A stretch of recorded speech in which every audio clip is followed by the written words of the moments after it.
सोचो, आप हर दिन अपने बॉडी में एक साइलेंट बॉम्ब लेके चल रहे हैं और आपको पता भी नहीं है। हाई ब्लड प्रेशर या हार्ट अटैक का रिस्क ना हो, लैब सर्जरी के दौरान बारे में जानना है, उसकी नॉलेज के बारे में पता भी ना होना एक साइलेंट डेंजर हो सकता है। लोग सोचते हैं लैब सर्जरी में मिनिमल कट्स होते हैं तो नो रिस्क, लेकिन लैब सर्जरी गलत जगह या गलत हाथों से हो तो भी एक बहुत बड़ा रिस्क होता है।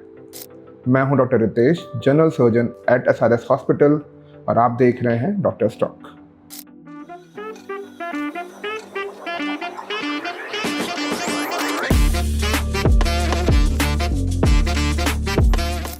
आज हम बात करेंगे लैप्रोस्कोपिक सर्जरी के बारे में, जो एक मिनिमली इन्वेसिव प्रोसीजर है, लेकिन अगर आपने राइट सर्जन नहीं चूज़ किया तो रिस्क बहुत बड़ा हो सकता है।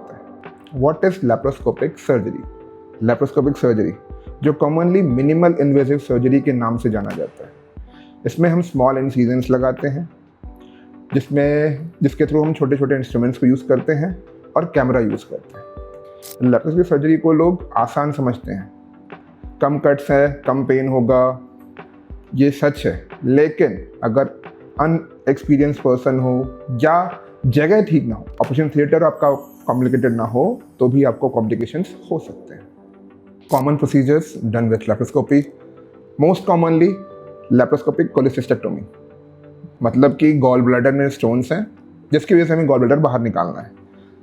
सबसे बड़ा कन्फ्यूजन लोगों को होता है कि गॉल ब्लैडर के स्टोन्स छोटे हैं तो कोई बात नहीं, हो जाएगा, बट जितने छोटे स्टोन्स उतना ज़्यादा कॉम्प्लिकेशन, बिकॉज जितने छोटे स्टोन्स होंगे वो स्टोन्स अगर स्लिप करके नीचे हमारे कॉमन बाइल डक्ट में आ गए, जहाँ से वो पैंक्रियास तक चले गए, तो इट बिकम्स लाइफ थ्रेटनिंग। इसलिए छोटा हो या बड़ा स्टोन है, it has to be removed. So gall bladder में स्टोन अगर आपको किसी ने सजेस्ट बताया है और कहीं आपको पता चला है, तो get it remove from the surgeon.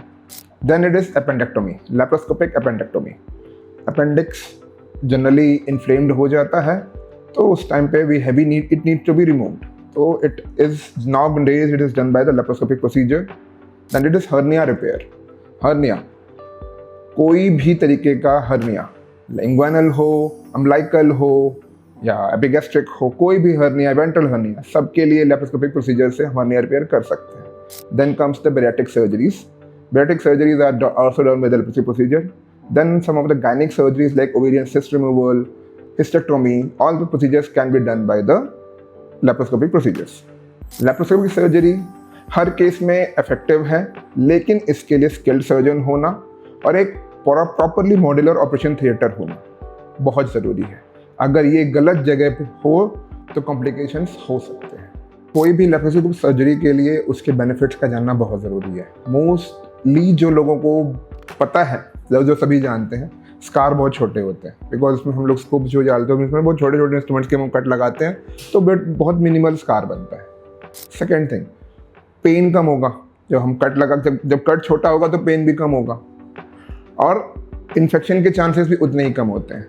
Incision छोटा होगा तो ब्लीडिंग भी कम होगी, और सबसे बड़ी बात, जितना ज़्यादा ये सारी कॉम्प्लिकेशंस जो हमको लगता है कि ब्लीडिंग होगी, इन्फेक्शन होगा, अगर ये सब मिनिमाइज रहेगा तो पेशेंट की रिकवरी ये फास्ट होती है, तो हॉस्पिटल स्टे भी बहुत छोटा हो जाता है, and patient can resume the work as early as possible. Maybe if in open surgery it takes 15 days, it will take only 4 to 5 days। तो there are lots of benefits of laparoscopic surgery. Complications भी हैं, इसके risk भी होता है laparoscopic surgery में। कुछ patients को किसी गैस से एलर्जी होती है। जनरली हम जो लैप्रोस्कोपिक सर्जरी करने के लिए हम एक न्यूमोपेरिटोनियम क्रिएट करते हैं इन द एब्डोमिनल ऑर्गन्स, तो उसमें न्यूमोपेरिटोनियम क्रिएट करने में किसी को गैस से एलर्जी भी होती है, वो भी एक कॉम्प्लिकेशन होता है। दूसरी चीज़, हम जब ऑपरेट कर रहे होते हैं आसपास के ऑर्गन्स में चोट लग सकती है, injury to the surrounding organs.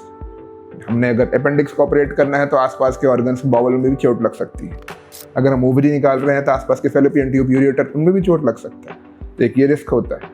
दूसरी चीज़, ब्लीडिंग होगी। अगर कोई इंजरी होगी किसी वेसल को इंटरनली, तो इट में ब्लीड, एंड इट में bleed lots.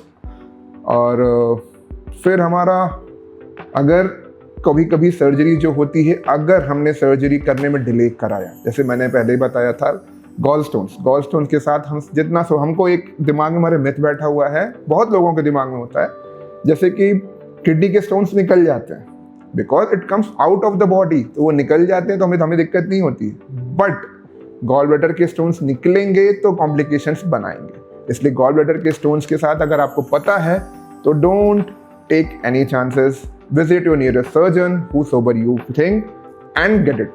But one thing is very clear, a surgeon should be skilled and the operation theater or the hospital should be very well equipped. Now the thing is that how to choose a good laparoscopic surgeon. तो जो चीज़ें आपको ध्यान रखनी है, उनका experience कितना है, उनके क्रेडेंशियल्स कैसे हैं, उन्होंने आपकी सर्जरी के बाद क्या प्लान करा, मतलब उनकी पोस्ट सर्जिकल मैनेजमेंट क्या होगी उनकी, and don't go for cheapest options. Experience इसमें मैं कह रहा हूँ कि एक्सपीरियंस उन्होंने अगर उनका एक्सपीरियंस है, if he has been working with the laparoscope for the long time, he has done many surgeries, तो आपके लिए तो he might be a good surgeon. Then the second thing is that his credentials, like his experience, his ratings, his degree and all that things, it matters a lot, from where he has earned it, how many cases he has done, how he works, it should be known. आपके post surgical plan के लिए उन्होंने क्या plan कर रखा है, कितना वो आपको पता होना चाहिए कि आपकी सर्जरी के बाद आपको क्या क्या होने वाला है, आप क्या क्या फेस करने वाले हैं। अगर वो अपनी चीज़ों को लेकर क्लियर है, उन्होंने आपको बता दिया कि हमारी सर्जरी के बाद आपको इतना टाइम लगेगा, then here. And the most important, don't go for the cheapest ones. Sometimes the cheapest one lead to the worst places. So don't think of money and all the things, because sometimes cheapest ones will be not be having an efficient surgeon, will be like under planned operation theater. That would make a complication for the patient. तो दोस्तों, laparoscopic surgery को आप आसान समझ सकते हैं, लेकिन जब ये राइट हैंड्स में हो तब ये एक सेफ और इफेक्टिव ऑप्शन है। अगर आपको सर्जरी की ज़रूरत है तो करेक्ट सर्जन का चूज़ करना ज़रूरी है। अगर आपको ये वीडियो हेल्पफुल लगे तो लाइक करिए, कमेंट करके अपना एक्सपीरियंस शेयर कीजिए, सबको सब्सक्राइब कीजिए ऐसे ही यूज़फुल हेल्थ टिप्स के लिए।